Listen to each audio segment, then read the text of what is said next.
Muy buenas tardes para todos los que nos acompañan en esta tarde, en la sexta conferencia del ciclo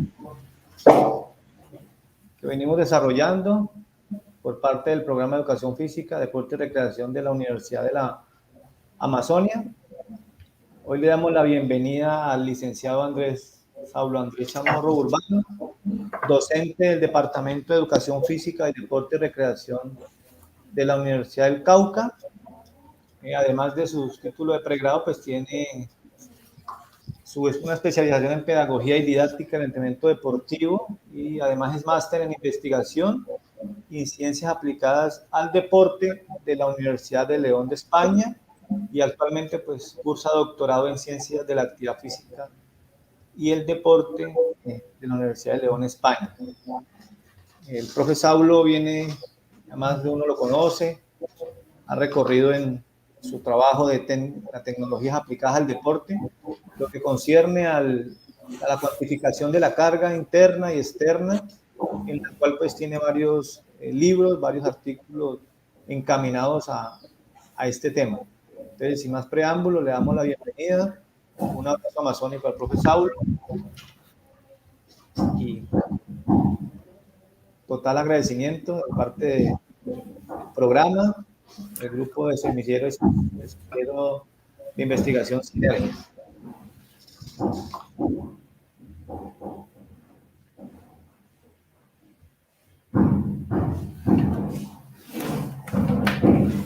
Sí, hola, no sé si tengo audio. Es que en la parte final no escuché al profe Mario.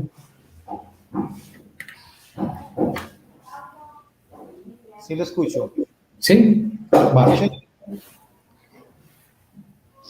Vale, entonces, muchísimas gracias a la Universidad de la Amazonía.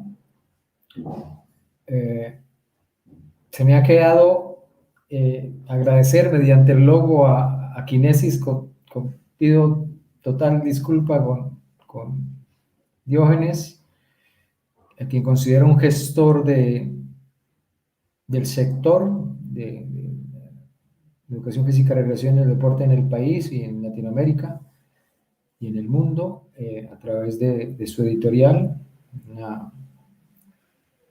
Un gran reconocimiento a lo que hace. Al departamento del Caquetá, imposible no agradecer. Fue mi primera experiencia laboral fuera digamos, de mi departamento. Yo soy del Putumayo, junto con el INDER de la época hicimos algunas cosas interesantes en el INDER Caquetá. Y al profe Mario y a los profesores de la licenciatura en Educación Física, Deportes y Recreación, agradecimientos por la invitación. No sabía cómo no tapar a ese hermoso tucán representativo de la región con los logos y esto, y bueno, hice lo mejor que pude para que pareciera un poco mejor. Entonces, vamos a dar inicio ya.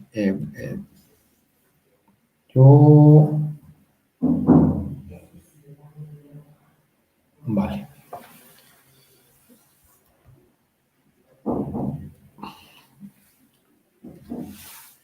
Tecnología aplicada al rendimiento, tecnología aplicada al deporte. Va de la mano del control de la carga y de la carga misma de la carga de entrenamiento. O sea, son conceptos que tienen que ir asociados, que definitivamente tienen un acercamiento conceptual, tienen un acercamiento desde la parte de la aplicación práctica, y creo que es interesante reconocer algunos aspectos que tienen que ver con sus dinámicas y que obviamente hacen que sea una situación de reconocimiento de obligatorio uso y de obligatorio, valga la redundancia, control por parte de los entrenadores en los procesos de preparación. Me parece que es importante. Bueno, esto creo que ya lo comentaron. Sí, siempre que tengo la posibilidad, inicio con esta diapositiva. Y sencillamente es una forma de decirles que han pasado miles y miles y millones de años y seguimos entrenando a ese cuerpo primitivo, tal vez con nuevos medios, tal vez con métodos. Yo no, discutiría un poco eso, pero pareciera ser que ¿qué es lo novedoso? ¿Qué es lo novedoso en la preparación de los deportistas? ¿Qué es lo novedoso en el entrenamiento? Porque al final seguimos entrenando al mismo cuerpo, ¿no? Este cuerpo del primitivo por necesidad armado de su lanza versus, creo que es Asafa Powell y otro ahí en el fondo, con unas zapatillas especializadas y un uniforme, pero seguimos entrenando el mismo cuerpo de hace miles y miles de años, ¿no? Entonces, ¿qué es lo que hace la diferencia? Pues sería como la inquietud. Una segunda inquietud que planteo siempre y me parece importantísima, siempre he pensado que este estudio es pertinente desarrollarlo en nuestro país y al final no he encontrado quién, o tal vez ya existe y no lo conozco, ¿no? Pero en un estudio sobre los entrenadores a nivel Europa y a nivel España, encontraron que cerca del 50% de los entrenadores no planifican sus clases o sus sesiones de entrenamiento, que casi el 42% no evalúa, que pareciera ser que entre los entrenadores más expertos son en su deporte, pues son los que elaboran un plan completo para la pretemporada y quienes más titulaciones tienen son los que más planifican. Si preguntáramos eso en nuestro país, creo que nos asustaríamos un poco de los resultados de lo que sucede en la planeación, la planificación de los procesos de preparación en los deportistas, ¿no? En las diferentes categorías. Yo diría que en todas las categorías. Entonces, siempre que tengo la oportunidad de compartir alguna experiencia, arranco con esto, porque es que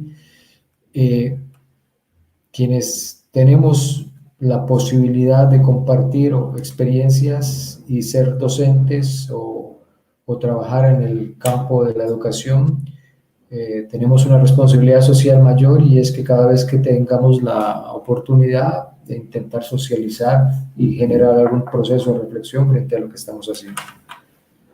No es solamente repetir lo que nos han dicho. En el mundo de la preparación deportiva, el entrenamiento deportivo, somos muy dados a repetir lo que nos han dicho y eso habría que revisarlo. Debo iniciar también planteando que me acerco a un ejercicio planteado por Slyakov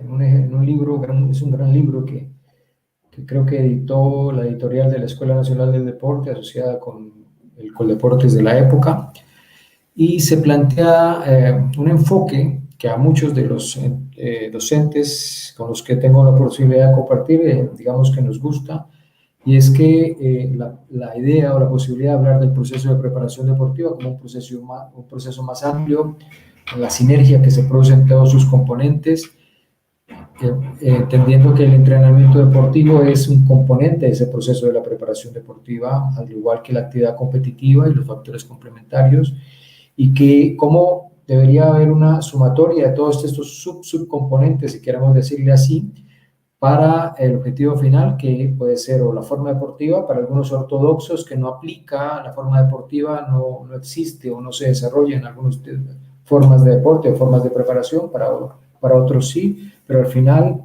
digamos que en la búsqueda de la óptima máxima rendimiento deportivo. ¿Por qué lo planteo así? Porque es importante hablar desde el componente holístico, ¿no? Del desarrollo de la preparación deportiva.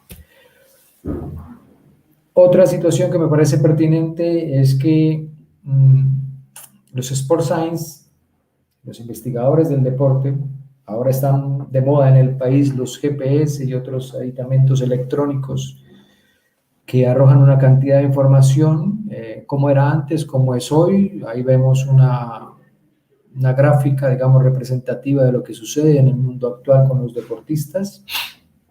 Una cantidad de equipaciones electrónicas que arrojan unas cantidades de datos, que muchas veces los datos se quedan en el aire porque no se utilizan, o porque no lo conocemos, o porque es tanta la información y no es posible acceder a ella.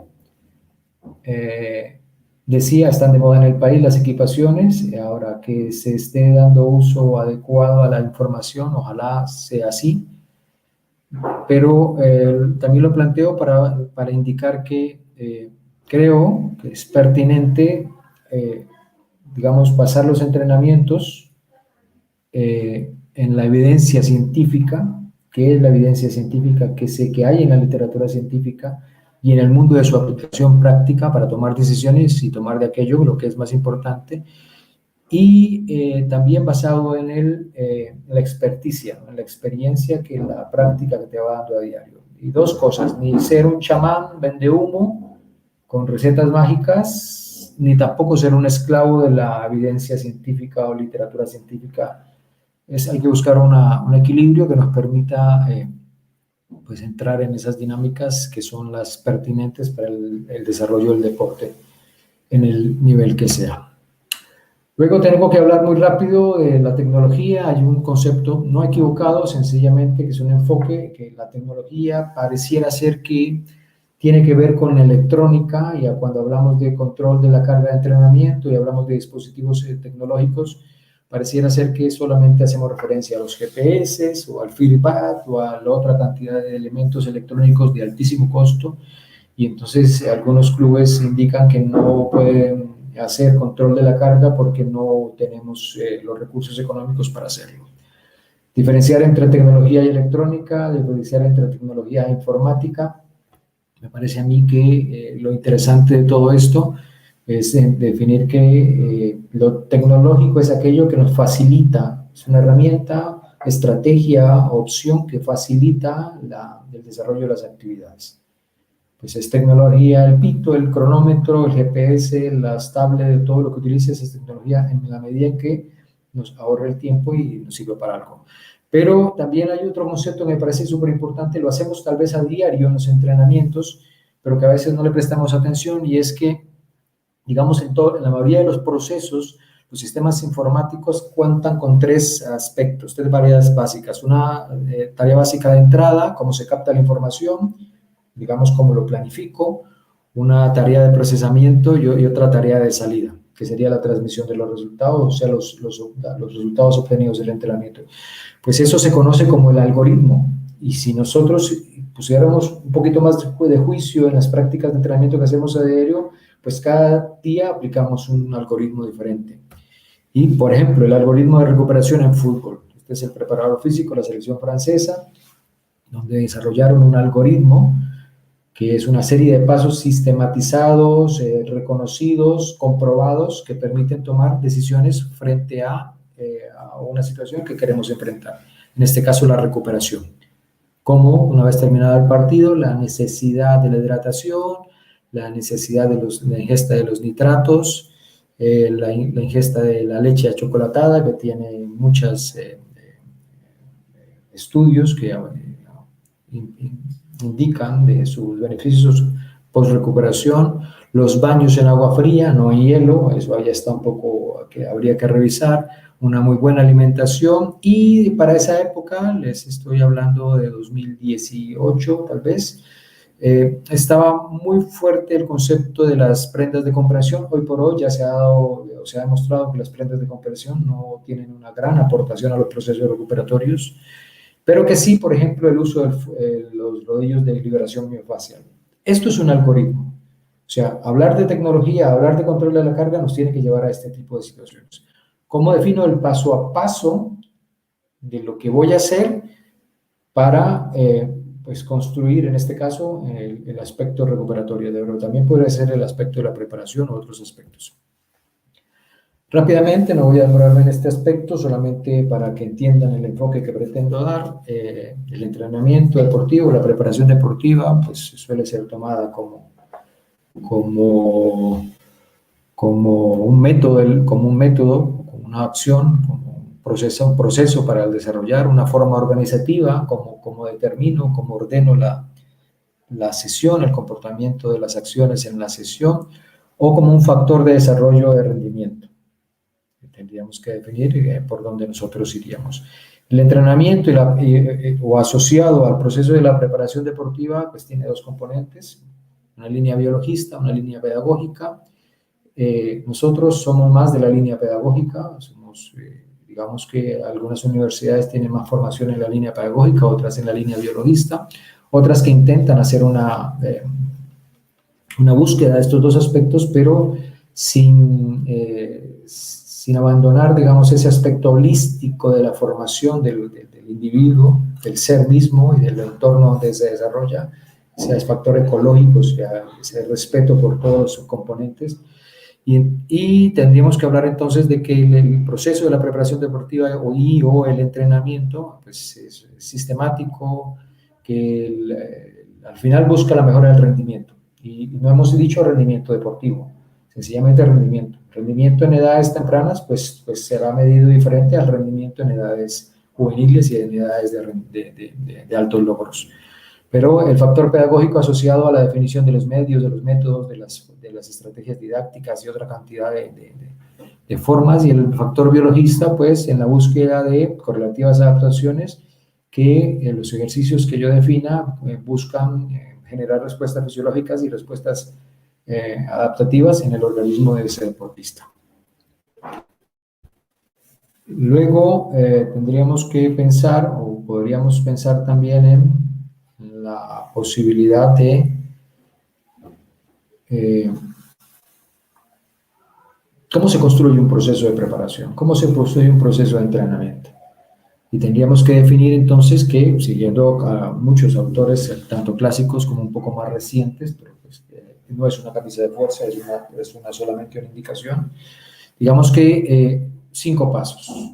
Hay que hacer un análisis del deporte. Yo, si soy entrenador de natación, pues tengo que ser experto en natación en el nivel en que me desempeñe. Pues iniciación, fundamentación, altos logros, bueno, en el nivel en que te desempeñes debes ser experto en el deporte.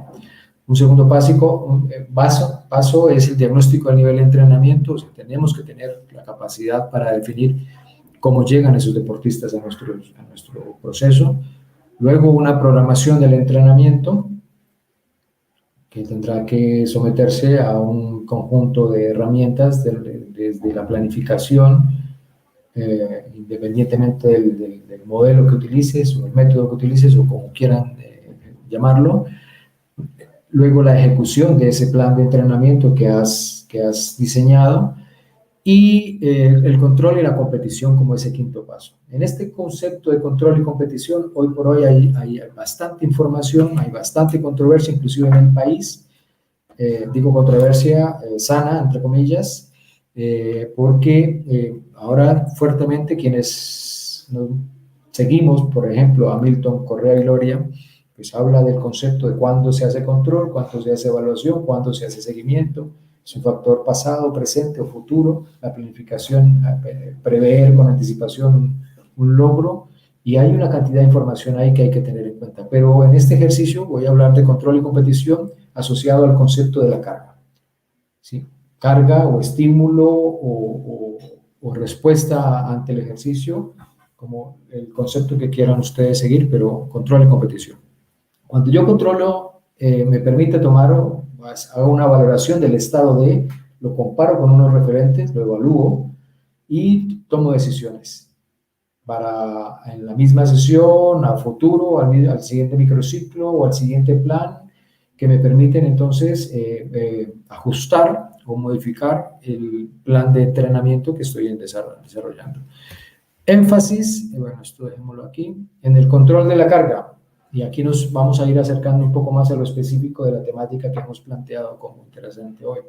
Y es que, ¿qué es lo que se está utilizando en el control del entrenamiento, en la monitorización del control del entrenamiento en el fútbol?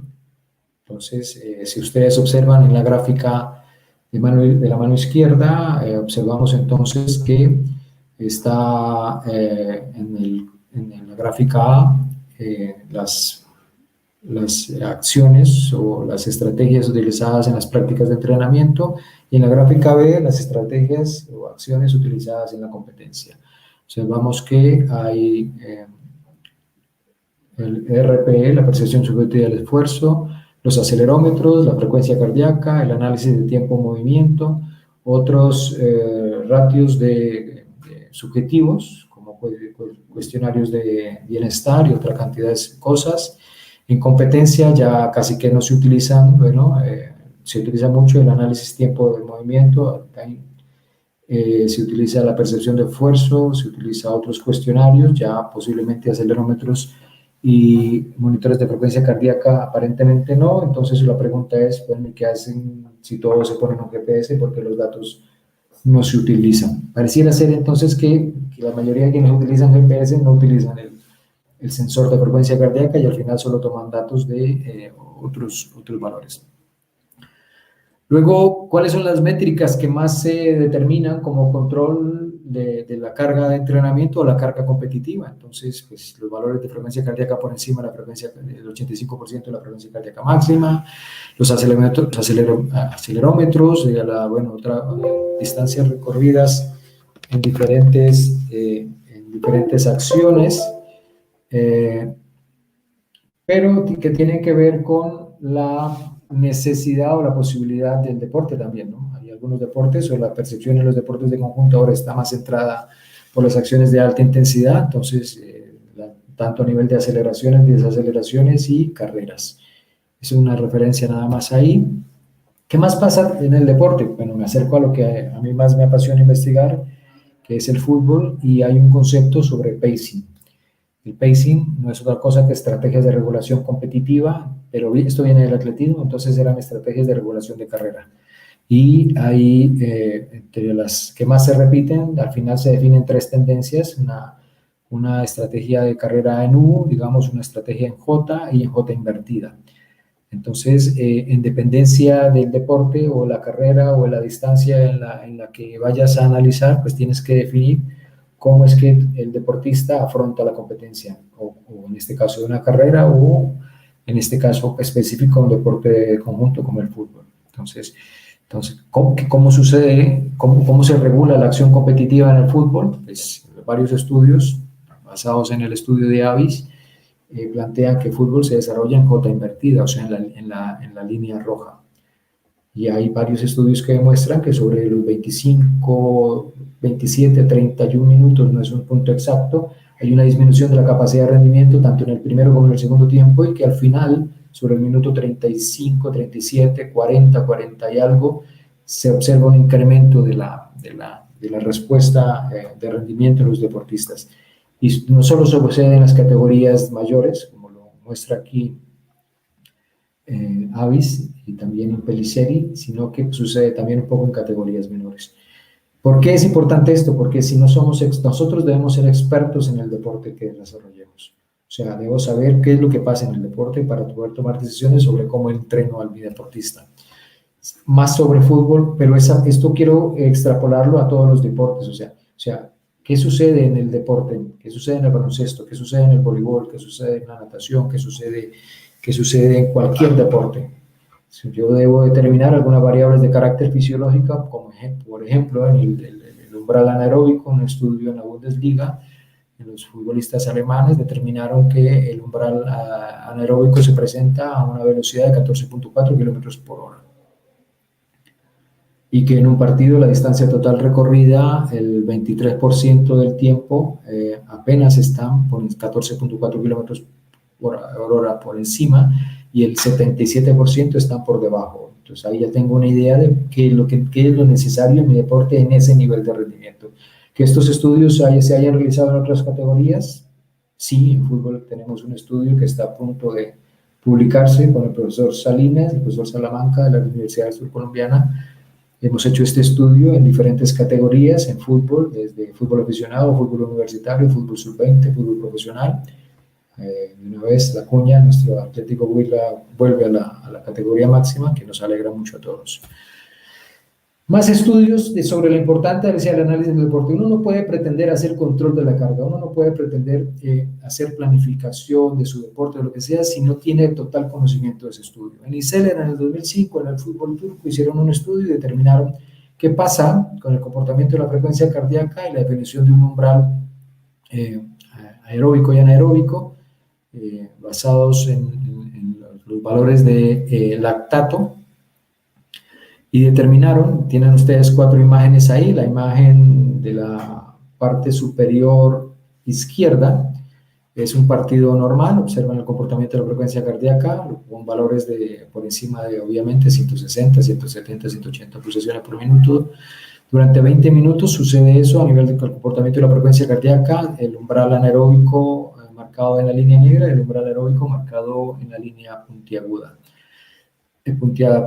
Y luego un juego también de fútbol en la gráfica B, diferenciado, jugando con una acción técnica que limitaba la práctica de fútbol, o sea, hay una disminución de la respuesta cardíaca. Y luego en la gráfica C, el comportamiento de la táctica de entrenamiento, en el modo clásico. Miren cómo entrenar táctica es tan diferente el comportamiento de respuesta fisiológica a la realidad del partido de la gráfica A, y si vemos la gráfica B, cómo el entrenamiento de la técnica también es completamente diferente a nivel de su respuesta fisiológica al comportamiento de los valores o patrones de acción competitiva, en este caso el deporte. Eso nos tiene que llevar a pensar de la necesidad de que cada vez que nosotros hagamos un ejercicio tenemos que tener certeza de, pues obviamente el objetivo del ejercicio, tanto no solamente en lo metodológico, digamos, técnico-táctico, sino en lo fisiológico, para ver a ver si es que ese ejercicio realmente va a hacer lo que nosotros pretendemos que haga. Al final, todo este ejercicio nos tiene que llevar a pensar que el control de la carga de entrenamiento, pues es una acción que hay que hacer. Normalmente se presenta de 2 formas, digamos que el concepto del testing y el monitoring, o sea, el testing más pensado en que controlo la carga al final del mes porque hago un test y aplico unas pruebas, que eso no está mal, si así lo hacen, pues es una forma, pero hoy por hoy se está hablando más de la monitorización. Y lo que pretende la monitorización es un control prácticamente diario de algunos indicadores de rendimiento a los cuales tengo acceso, por muchos factores.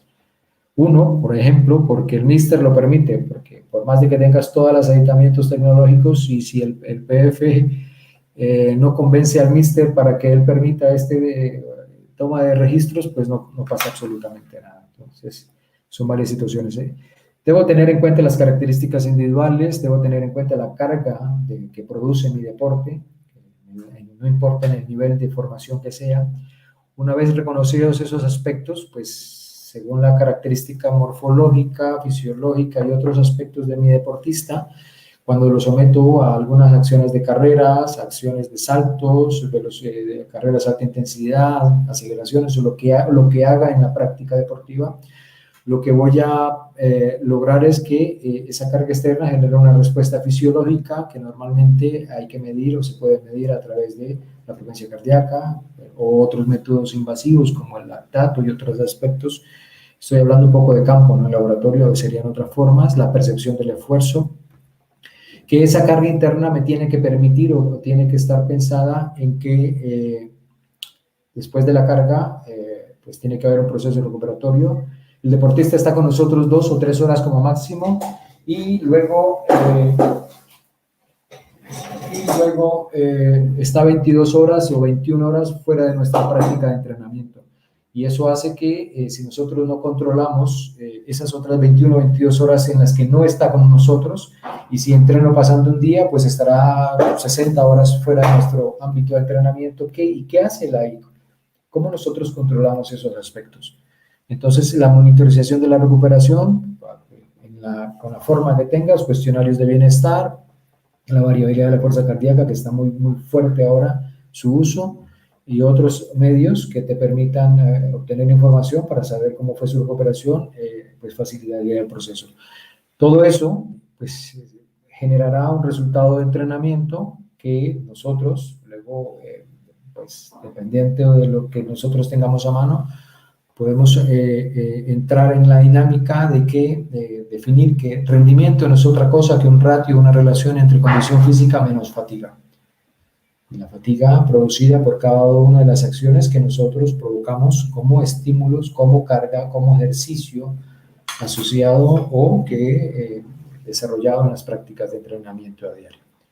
Esta es la dinámica, esto se repite a diario, todos los días tendríamos que tener en cuenta estos aspectos porque pues sencillamente es como suceden las cosas en la práctica diaria del entrenamiento. Lorena López Rondo, una doctora de las ciencias del deporte, ahora vinculada, bueno, a la NBA y vinculada ahora último al equipo olímpico de baloncesto español. En varios de sus charlas hace algunos planteamientos como este. Bueno, ¿y quién se encarga de todo esto? ¿Quién se encarga del control de la carga? ¿Quién se encarga del control de los aspectos que suceden en la práctica de entrenamiento?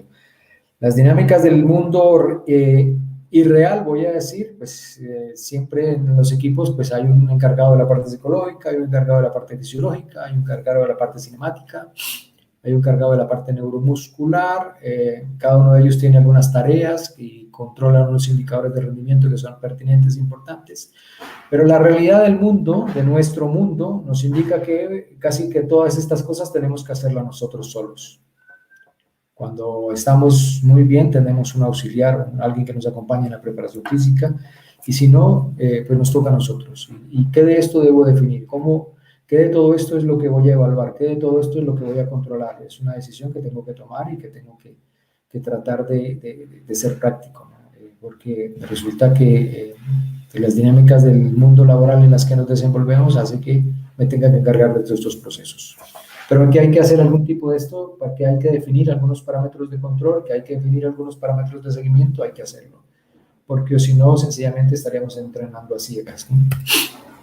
Más complejo, podríamos decir que ¿cómo controlo la carga? Entonces, desde los más altos estándares, pues a nivel de análisis genético, a nivel de eficiencia de movimiento, el DEXA en vez de la plicometría, el control de la calidad de sueño, aspectos del ejercicio asociados a la visión, como determino el aspecto de la parte de la visión en la práctica deportiva, el análisis de movimiento, plataformas de fuerza, los marcadores, acelerómetros, huellas plantares, moduladores de entrenamiento, una cantidad de información a la cual pues, se puede acceder de independencia de donde estemos. La realidad posiblemente hoy por hoy va más asociada a el control del wellness a través del RPE, el estado de bienestar y la percepción del esfuerzo, posiblemente el control de la frecuencia cardíaca, ahora muy fácil asociada a la variabilidad de la frecuencia cardíaca. Hoy por hoy hay muchas aplicaciones asociadas para determinar los aspectos de entrenamiento basado en la velocidad, los perfiles de fuerza y velocidad, tanto para saltos, acciones de fuerza y otra cantidad de cosas que se dan, digamos que en todos los ámbitos de preparación y obviamente en los ámbitos de preparación en el deporte de altos logros o de alto rendimiento. Todo eso nos lleva a pensar o nos lleva a determinar que, por ejemplo, el control de la carga de entrenamiento en el concepto planteado por Tim Gabbett y otros autores que ustedes pueden observar ahí sobre una relación entre la carga aguda y la carga crónica, es un aspecto que está tomando mucha fuerza y al final se puede asociar o en el análisis que realicen pueden determinar y asociarlo a otros conceptos y empezar a pensar que la carga crónica y la carga aguda son dos situaciones que se presentan en todos los procesos de preparación. Digamos que la carga aguda como la carga actual, la carga de la semana, la que planeas para la semana o estás en desarrollo, y la carga crónica, la carga adaptativa, la carga que ha generado alguna fatiga de los 3 semanas o 4 semanas anteriores. Es mucho más amplio que esto el concepto. Quienes tengan interés pueden intentar seguir ahí a los autores y profundizar en la temática. Pero al comparar la carga de la semana actual con las cargas anteriores, hay un ratio, una relación que nos permite determinar qué tanto estamos entrenando muy bajo o subentrenando o entrenando en el rango adecuado, que puede ser la carga adecuada, la optimal load, o posiblemente estamos entrenando cargas excesivas. Pero tenemos que diferenciar entonces, porque posiblemente estemos utilizando cargas excesivas, un ratio de carga superior a 1.5 para el fútbol y a 1.3 para otros deportes. Y podríamos decir que esta semana el ratio de carga que estamos planteando, la carga interna que hemos evaluado a través de la percepción del esfuerzo y el tiempo de la sesión, nos indican que hay un ratio de 1.5, y alguien podría decir, pero es que es una sobrecarga. Pero si es una sola semana, en dependencia del grupo al que estés entrenando, pues una semana que subas a valores superiores a 1.5, pues no genera sobrecarga. Es una sobrecarga que está planeada, porque es una semana pensada, no sé, para incrementar la carga. Pero si eso se repite 1 o 2 semanas o hasta 3 semanas, dependiendo del deportista, pues uno ya podría determinar que ya sí no es una sobrecarga, un overreaching, sino un overtraining, un sobreentrenamiento. Y así mismo pasa en las cargas bajas. Digamos que esa relación o esa carga que estamos pretendiendo o que les pretendo plantear, se plantearía, digamos, un poco más en la práctica, en algo como esto. Carga de entrenamiento de las semanas anteriores, micro 1, micro 2, micro 3, micro 4, digamos que la media de esos valores,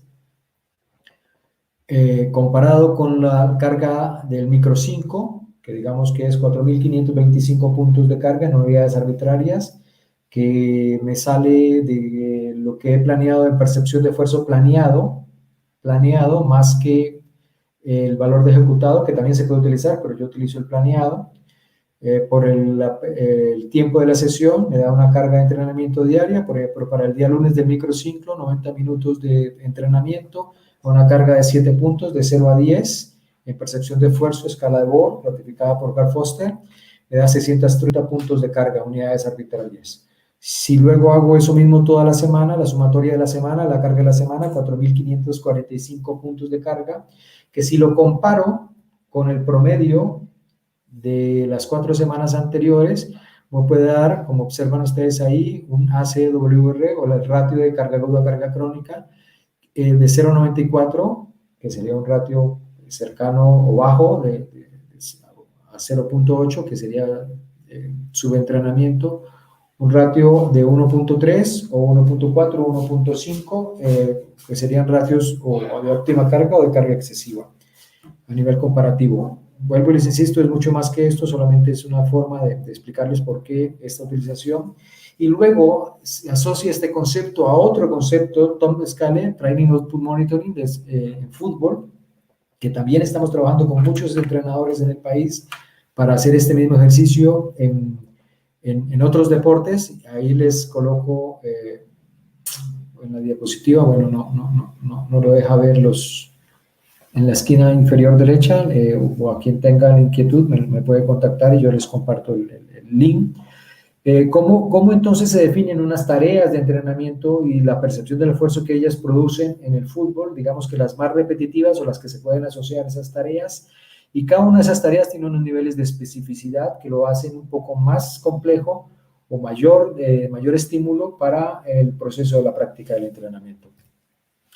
¿Esto de dónde? Basado en el estudio del doctor Alejandro Muñoz, quien ha sido preparador físico de varios clubes a nivel de España y a nivel de Europa en seleccionados, y se determinaron unas 3 zonas de entrenamiento, pasando ya de la escala de 6 a 20 puntos, que es la misma escala de 0 a 10 con un ajuste. La escala de 0 a 10 en percepción de esfuerzo tiene un carácter exponencial, la escala de 6 a 20 puntos es más de carácter lineal. Y encontraron que, digamos que los valores por debajo de 11 tal vez se asociaban en percepción de esfuerzo a valores por debajo del umbral anaeróbico, que 12, 13 y 14 serían una zona mixta, y que 15 a 20 sería la zona anaeróbica. Determinaron unos valores asociados o un algoritmo, digamos que para hacer un ajuste en los valores de respuesta de percepción de esfuerzo, y pues basado también en muchos estudios donde compararon la planeación o el comportamiento de la carga diaria basado en la percepción de esfuerzo, la sombra gris, digámoslo así, contra la monitorización y cuantificación de la carga diaria basado en la frecuencia cardíaca con el método de Edwards. Y ustedes observan en las dos gráficas un comportamiento similar del comportamiento de la carga, o sea que la percepción de esfuerzo es válida. ¿Okay? Pero un poquito más resumido, digámoslo así, en fútbol, una tarea de entrenamiento muy clásica, de todos la utilizamos, los juegos en espacio reducido. Si nosotros calificáramos la percepción de esfuerzo que los juegos de espacio reducido en futbolistas profesionales producen, está alrededor de 15 puntos. Si nosotros hacemos un juego de 10 minutos, por 15 puntos estaríamos hablando de 150 puntos de carga de ese juego. El ajuste que se hace, digamos que a esos 15 puntos no se multiplica por el ajuste de 15, sino que se hace un ajuste, y si ustedes observan, frente al valor de 15 en la escala de percepción de esfuerzo, estaría en la zona 3 y corresponde a un ajuste de 2.20. ¿Qué significa eso? Que uno no multiplicaría la percepción de esfuerzo por 15, sino por 33,03. Les insisto, es un poco más complejo que esta explicación tan rápida que les hago, pero quienes puedan seguir el concepto de Tom Skell lo pueden ampliar, y hay unos videos muy interesantes en la página del doctor Alejandro Muñoz. Todo esto para decir cosas muy concretas como esta. ¿Cómo es el entrenamiento de las acciones del deporte? En este caso, fútbol, pero esto hay que hacerlo en todos los deportes. ¿Cómo, digamos, el gol estándar para el control del entrenamiento? Posiblemente para algunos los GPS de última generación. Y lo que hacemos es comparar los valores de distancia total recorrida o distancia de alta intensidad, la gráfica de la derecha, me voy a quedar con los de alta intensidad, y aspectos de lo condicional, aspectos del entrenamiento táctico, aspectos del prepartido, aspectos de partidos de entrenamiento o aspectos del partido oficial. Si yo sigo la distancia a alta intensidad a nivel de porcentajes y los comparo con la planeación que hice de la percepción del esfuerzo, tomando el concepto del Tom Skell, pues observamos que hay un comportamiento similar entre las gráficas de las barras verdes y las gráficas de los triángulos con las líneas negras. Hay un comportamiento de la carga que es muy parecido y que entonces se puede convertir en una opción válida, científicamente hablando, del control de la carga, el uso de la percepción de esfuerzo asociada al tiempo. El training load de sesión, el training load de semana, la carga de entrenamiento de sesión, la carga de entrenamiento de semana y otros aspectos. Eso, digamos que ya es aquí donde hay varios ya profes que están queriendo acompañarnos en este ejercicio, y es que hay que definir entonces cuáles son las tareas que más se repiten en la semana de entrenamiento, en las semanas tipo de entrenamiento, y de ordenarlas, digamos, en una escala de percepción de esfuerzo de menor a mayor, y para determinar cuáles son esas tareas más que mayor esfuerzo representan en los deportistas. En este caso, se tiene definido que para fútbol, digamos que los ejercicios que mayor esfuerzo generan, o que la percepción de esfuerzo de los deportistas es mayor, son los sprint o potencia anaeróbica sin balón y con balón. Un partido, normalmente en la escala de percepción del esfuerzo de 0 a 10, lo puntúan los deportistas entre 8 y 8.5, y en la escala de 6 a 20 sobre 17, 18 puntos. O sea, al final no es el mayor esfuerzo que se produce en las prácticas de fútbol. Y entonces, digamos que busco la ubicación de los ejercicios en esta escala. Esto no es una escala obligatoria, es una escala asociada, digamos, a fútbol, y yo debo ir cómo voy ordenando. Los trabajos tácticos tienen una carga de 14 puntos, los trabajos técnicos más o menos entre 12 y 13 puntos, los ejercicios de resistencia 13 puntos, el calentamiento entre 11 puntos de carga en percepción de esfuerzo. Pero si observamos, por ejemplo, el juegos en espacio reducido tiene una carga de puntos de 15, pero el factor de valoración, el factor de ajuste de 33, pero tiene 5 condicionantes o 6 condicionantes de especificidad. Los juegos en espacio reducido. Condicionante A, número de equipos. Un juego en espacio reducido, 4 contra 4 o 3 contra 3, que es el juego en espacio reducido que más se parece al 11 contra 11 a nivel fisiológico. Si juego un 4 contra 4, 3 equipos, pues habrá un equipo que descanse, y si juego solo con 2 equipos, pues no habrá descansos. Pero cuando hay un equipo que descanse, pues yo tengo que puntuar la carga como una carga de menor. ¿Por qué? Porque hay un equipo de pausa. Y así, digamos que el nivel de especificidad digamos que diversifica o especifica las tareas del entrenamiento que yo debo desarrollar. Y así tengo que tener en cuenta muchos de los aspectos. Otro factor, por ejemplo, las pausas o descansos, factor F, en juegos en espacio reducido. ¿Qué significa eso? Si durante los 4 minutos del ejercicio no van a haber pausas, pues vale 15 puntos. Pero si hay algunas pausas o pocas pausas, le quitas -1. O si hay muchísimas pausas porque el entrenador interviene y hace correcciones, pues le quitas -2. O sea que la carga no valdrá 15 puntos, sino 14 o 13 puntos. Les insisto, es un poco más complejo que esto, pero es una forma muy interesante para que quienes tengan interés en una opción de control de carga de entrenamiento, que pueden unir esta Tom Scale más la de Team Gabbett, y pueden ir construyendo otros aspectos como este. Mick and Klein, planificación micro a micro. Tuvimos la oportunidad con el profesor Virgilio, con el profesor Robinson Osa, y otros profes en el Atlético Huila femenino, campeón de la liga, y luego en la Libertadores con el profesor Albeiro Erazo. La parte inicial de la liga se planeó y se controló la carga de esta manera, un poco tomando el concepto de control de carga aguda, de carga crónica de Team Gabbett, más el concepto de Tom Scale, y asociábamos y organizábamos las cargas planeadas, la franja amarilla, RP Coach, lo planeado, versus el RP del deportista, que es diferente casi siempre, y a partir de esos valores organizábamos la carga de la semana. El profe Robinson tomaba los valores de carga de semana, los convertía en ejercicios, y se intentaba cuidar el comportamiento el incremento de la carga semanal, inclusive diario, y hacíamos una comparación donde mezclábamos estos componentes de el control de la carga basado en el ratio carga aguda, carga crónica, más el control de las tareas del entrenamiento basado en el concepto de Tom Scale. Y digamos que se denomina, o lo hemos denominado, no es un método, es una forma de planificación micro a micro, o Mick and Klein, que es la forma en como yo le he denominado, y como, digamos, hemos tenido la oportunidad de socializar esta experiencia como una forma más de planificación del entrenamiento.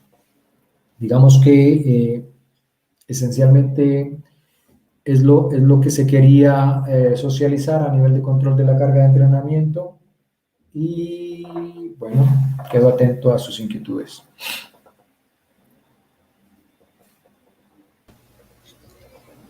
Bueno, profe, aquí nos deja bastante claro que el manejo de la carga interna y la carga externa es un factor muy importante para el entrenamiento, y cuando se busca pues rendimiento. Y con respecto a las tareas específicas, con respecto al trabajo, por acá vamos a ver un espacio para un tipo de preguntas. Vamos a ver.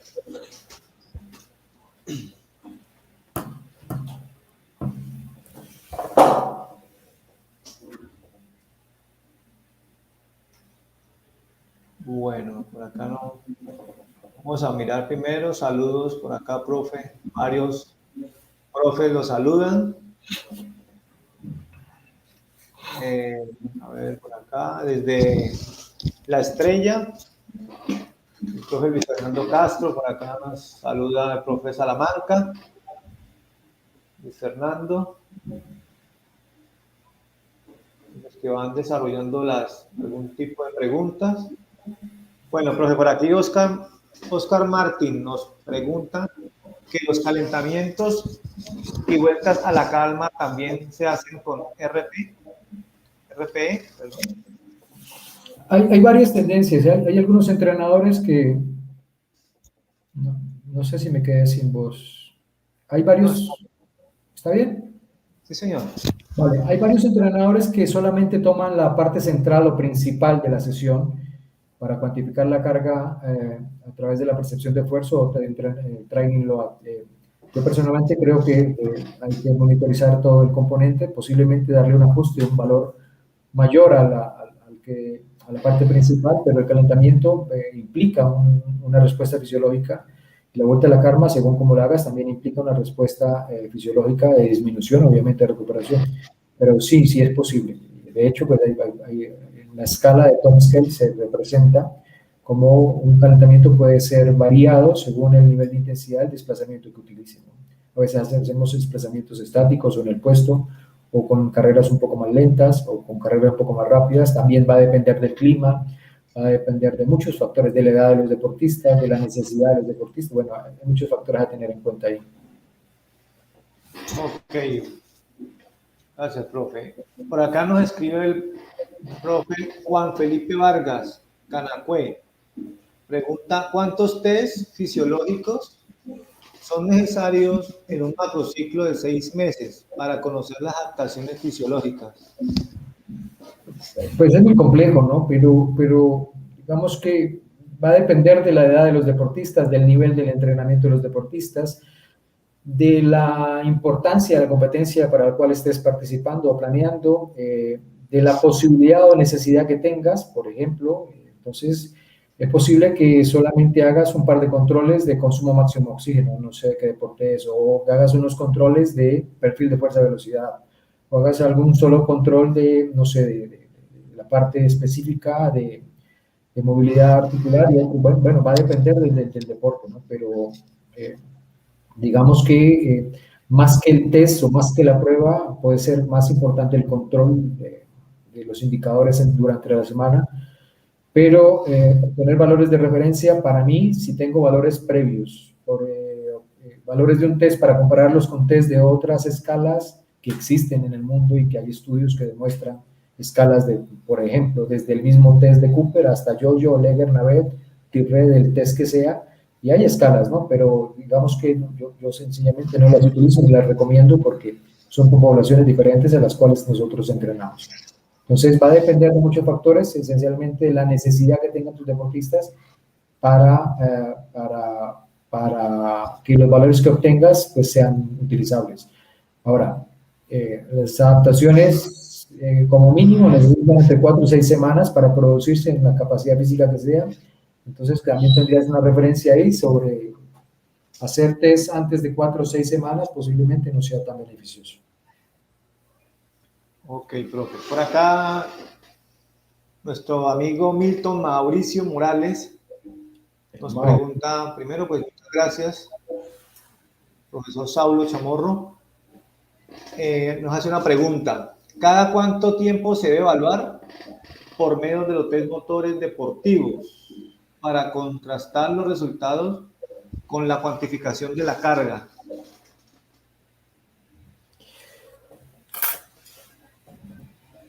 Pues es un poco lo mismo la respuesta anterior, ¿no? O sea, dependiendo qué vayas a evaluar, qué aspecto vas a evaluar, porque no hay mejoras sustanciales en 2, 3 semanas. Si hay mejoras, obviamente, pues hay mayor familiarización con la forma del test y otros aspectos, pero tenemos que ser cuidadosos en eso, ¿no?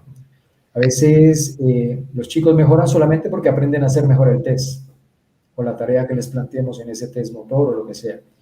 Entonces, tendríamos que ser muy cuidadosos con el concepto de la familiarización al test para que luego no estemos evaluando y creyendo que hay unas mejoras sustanciales de rendimiento que son solamente producidas, que no están mal, pero son las iniciales por el aprendizaje correcto del test al cual lo estamos aplicando.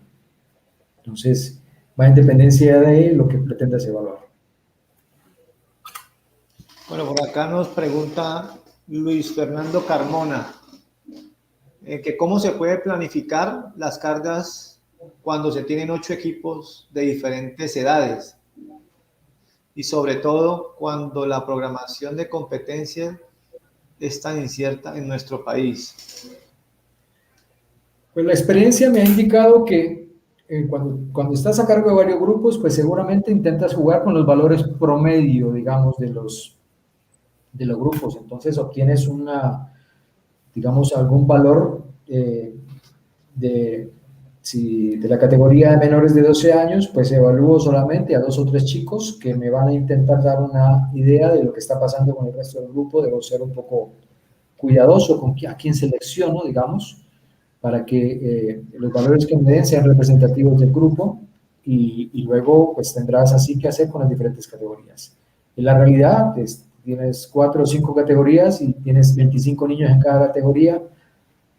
Nos pasaríamos todas las sesiones del entrenamiento evaluando si queremos hacer un control exhaustivo, pero ahí es donde tengamos que ser un poco creativos, ¿no? 2 o 3 por grupo, una vez a la semana posiblemente, o cosas así, para que al final obtengas algún dato que te permita corroborar que aquello que estás planeando, programando y ejecutando va de la mano por las necesidades de los deportistas y también va de la mano por lo que estás planeando, por lo que estás diseñando. Ok, profe Saulo. Por acá Nelson nos saluda y dice que a qué edad se puede iniciar el trabajo con carga e iniciar con su evaluación de RPE a desarrollar en atletas de alto rendimiento. Vale. Puedes iniciar a la edad que quieras. Lo que pasa es que hay que educar a los deportistas, ¿no? Y en edades más tempranas el concepto de percepción de esfuerzo va más guiado por gráficos. Hay unas escalas de percepción de esfuerzo infantil que van asociadas a dibujos, a caritas que representan el estado de, digamos, anímico de los chicos, y hay que irlos preparando desde edades tempranas, ¿no? Y eso es una realidad. Hay que ir haciendo cultura y educación sobre el aspecto, ¿no? Porque no es fácil. Cuando nosotros comenzamos a utilizar este tipo de cuestionarios de bienestar, teníamos muchos casos como que chicos que terminaban las prácticas completamente agotados y uno observaba en la forma de hablar, de respirar, pero les preguntabas de cómo estaba el esfuerzo y te decían 4 o 5. Y luego ellos, aparte, te decían es que si doy un valor muy alto, el técnico va a creer que me agoto mucho o que estoy muy agotado por el entrenamiento, entonces no me va a poner en el partido. Pero digamos que se fue manejando eso y se fue explicando que lo que se pretendía con esa forma de planificación o de control de la carga no era evaluar, sino poder hacer ajustes a la carga de entrenamiento para que el rendimiento fuese mejor. Darle las recuperaciones adecuadas, dar el estímulo adecuado, dar la carga adecuada, y así poco a poco los deportistas van entendiendo esas dinámicas y se van metiendo un poco más. Que siempre va a haber hay alguien que te da unos valores rarísimos, ¿no? Y son gente que es un poco su forma de ser, su conducta, su personalidad, y seguramente su poco forma de querer entender que es una opción para controlar su práctica de entrenamiento y para mejorar, para que él sea mejor, y que eso lo toma como si fuese un aspecto tipo castigo, tipo evaluativo, ¿no? Entonces hay que enseñarles, hay que trabajar con ellos, no es fácil, esto no se aprende de la noche a la mañana, pero está demostradísimo que muchísimos deportistas a nivel mundial, en diferentes niveles de formación, incluyen los cuestionarios de bienestar, los cuestionarios subjetivos, como una forma más del control de la carga de entrenamiento. Ok, profe. Rafael Darío, esta pregunta creería que ya se vamos a ir cerrando. ¿Cuál es la confiabilidad de la valoración de la carga interna en los deportistas de equipo, deportes de equipo, y cuál es el gol estándar? Vale, yo creo que más la confiabilidad también tiene que ver con la disposición. Si nosotros estamos, no sé, con el Atlético Nacional, que tiene 225 GPS, todas las categorías, y que tiene formas de control de la carga interna para todos sus deportistas, pues seguramente mal haría en hacer la percepción de esfuerzo con ellos. Pero si yo entreno en la montañita, en el Doncello, o en, no sé, Leticia, o en donde sea, y tengo en la mano una herramienta como los cuestionarios de bienestar y como el control de la percepción de esfuerzo y como otra cantidad de herramientas no invasivas, cero costos que se pueden utilizar como estrategia, pues tienes que poner en la balanza qué es lo más práctico, si no controlar o monitorizar o utilizar las herramientas que tengas a la mano para eso. Que la validez, pues hay varios estudios, y si pueden leer a Peliceri, a José Carlos Barbero, pueden a nivel internacional, al mismo Tim Gabbett, al mismo Thor, es que un estudio en el deporte, en el fútbol, la Premier League, y donde hay muchísimas correlaciones entre los valores de percepción de esfuerzo comparado contra el gol estándar, que sería el análisis del lactato. Y la correlación está sobre el 0.8, o sea que es una correlación alta. Ahora, tienes que pues, pensar en para qué, y cómo y dónde la voy a utilizar. Pero que hay estudios de validación, existen, y el gol estándar sería el análisis del lactato. Ok, profe Saulo. Bueno, para pronto aprovechar, profe, con el tiempo suyo, dice que Oscar Marino nos plantea esta pregunta con respecto a que algunos autores plantean que el RPE pues, sirve para seleccionar la intensidad de entrenamiento. Otros que sirven para medir la fatiga. ¿Qué enfoque utilizar? Es como desde su experiencia, desde su estudio de esta temática. Pues es que depende de muchos factores. Uno, Tim Gabbett lo utiliza más en el factor de control de la fatiga. Tom Skell, Alejandro Muñoz, lo utiliza más para planificación de las cargas de entrenamiento. Nosotros intentamos hacer una mezcla entre los dos y lo utilizamos para planear y luego para evaluar la carga de entrenamiento post sesión. Entonces, enfoque que quieras dar, o sea, o para planificación, Tom Skell, o para evaluación de la percepción del esfuerzo, Tim Gabbett. Pero no es la percepción del esfuerzo, ¿no? Es sumar a la percepción del esfuerzo más el volumen de entrenamiento y otros indicadores lo que te permite determinar algunos aspectos relacionados con el comportamiento, en este caso, o de la fatiga desarrollada o de la carga planeada por el entrenador. Listo, profe Saulo. Profe Saulo. Darle la intervención a Diógenes. Sí, profe Saulo, muchísimas gracias por la conferencia. Quería pedirle un favor. Hoy estamos entregando entre las personas que están asistiendo en este momento el último libro que acabamos de publicar del profe Juan Manuel García Manso, el volumen 1, que se llama Planificación y Programación Deportiva. ¿Por qué algunos aún seguimos entrenando como neandertales? Eso me hace acordar de la primera diapositiva que usted colocó. El mecanismo que vamos a utilizar hoy es el siguiente. Me disculpan todos los asistentes, pero hoy queremos de alguna manera estimular las preguntas en la conferencia. Entonces, hay 9 personas, cada uno le hemos dado un número, hay 9 personas que han hecho preguntas en la tarde de hoy, ¿sí? Sin contar si hicieron 2 o 3 preguntas, simplemente todos los que hicieron preguntas. Profe, Saulo, ayúdenos, entre el número 1 y el número 9, elija un número, por favor. Mi número de la suerte, el 4. Oscar Martín. Oscar Martín. ¿Sí? Entonces, a Oscar Martín, no sé en qué ciudad está, por favor, si se puede comunicar con Kinesis por el correo que está en pantalla en este momento, ¿sí? Y nos deja sus datos. Necesitamos nombre completo, dirección, ciudad, teléfono y correo. Y le hacemos llegar el libro del profe Juan Manuel García Manso. ¿Vale? Se publicaron, esto tiene un ruido raro, se publicaron dos libros, el volumen 1 y el volumen 2. Son 2 libros bastante grandes porque cada uno es más o menos de 300 y pico de páginas.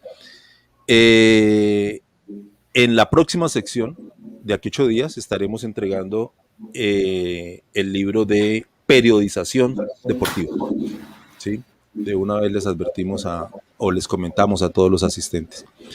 Bueno, muchísimas gracias. Creo que si Mario no tiene nada más, podemos terminar.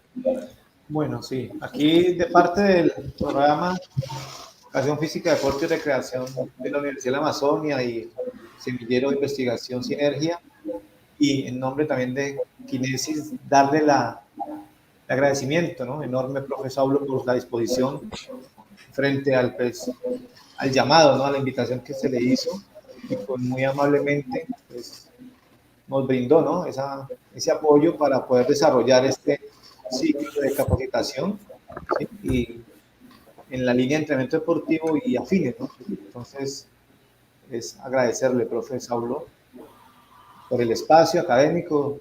Se ve reflejado en los comentarios, ¿sí? Muy buena charla, muy puntual, excelente ponencia, ¿sí? Entonces se ve que de una u otra forma son aportes, ¿no? Aportes significativos y nos lleva más de uno, nos llevamos semillas, llevamos algún concepto, algún autor, y pues por ahí comenzamos a ahondar, y usted también pues pone a disposición el que quiera de pronto seguir y de pronto comenzar a nutrir la investigación con respecto a las tareas específicas en fútbol. Bueno, si me permiten, vamos a pasar una información sobre los libros del profesor García Manso de entrenamiento deportivo y la invitación a la 7ª conferencia para dentro de 8 días. Entonces, muchísimas gracias al profe Saulo y a todos los asistentes. Con gusto los esperamos el próximo jueves a las 4 de la tarde.